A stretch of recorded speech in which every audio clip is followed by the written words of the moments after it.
Preparations are underway for graduation night at Huntington Hillside High School.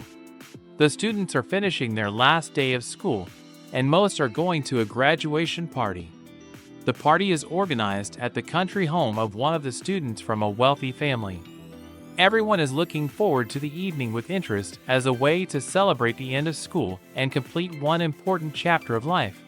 Preston Myers, a quiet and modest guy who has been secretly in love with the school's most popular girl, Amanda Beckett, for 4 years.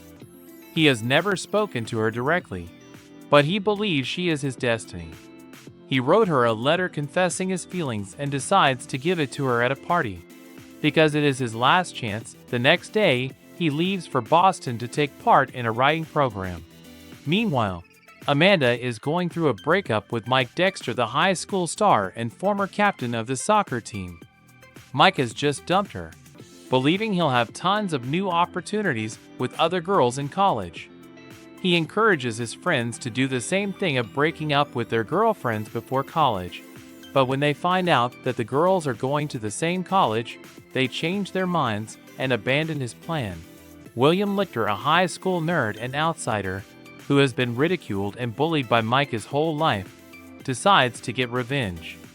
He makes a plan to sneak into the party, catch Mike in a drunken state, take compromising photos, and distribute them. He is aided in this endeavor by 2 fellow splinters like himself. Kenny Fisher also shows up at the party, playing the role of a street macho who intends to have sex tonight. He has prepared thoroughly and brought with him a set of condoms, scented candles, and other romantic paraphernalia. Kenny hopes to seduce some girl while the atmosphere is conducive. Denise Fleming, Preston's friend since childhood, is not particularly eager to go to the party, but agrees. She thinks the party is empty and ridiculous. At the party itself, she runs into Kenny, and they accidentally lock themselves in the bathroom. Being away from the others, they begin to chat, reminiscing about old times when they were friends. Their conversation gradually brings them closer together again.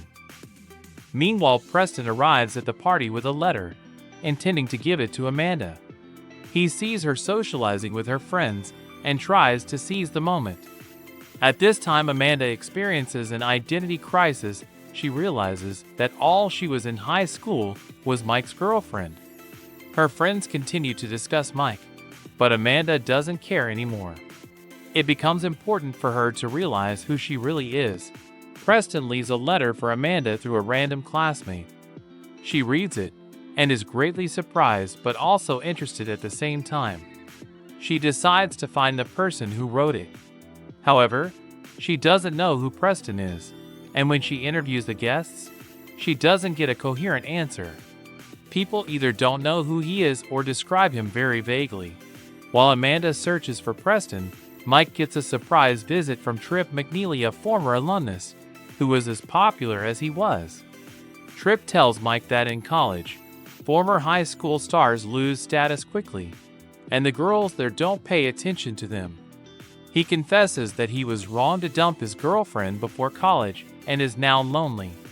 Mike begins to doubt the rightness of his decision and decides to get Amanda back. He finds her and tries to restore the relationship. But Amanda has already realized that she is better off without him and firmly rejects him. This happens in front of others, and Mike finds himself humiliated. At the same time, William, who was supposed to set a trap for Mike, is drawn into the party. To blend in with the crowd, he starts drinking and gets drunk quickly.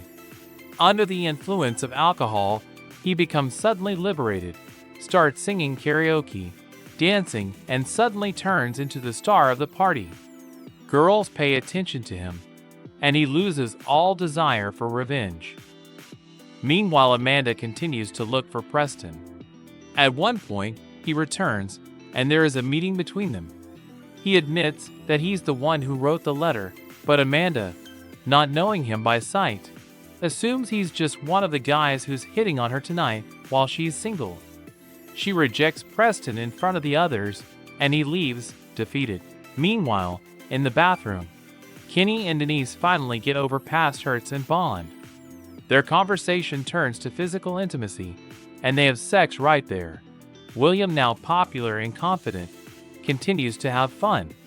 He unexpectedly gets close to Mike. They sit together, talk, and Mike even apologizes for the past. William, touched by this, believes that a new friendship is beginning between them. However, the police soon arrive. William and Mike are arrested. Mike decides to take all the blame so that William is released. The man is grateful.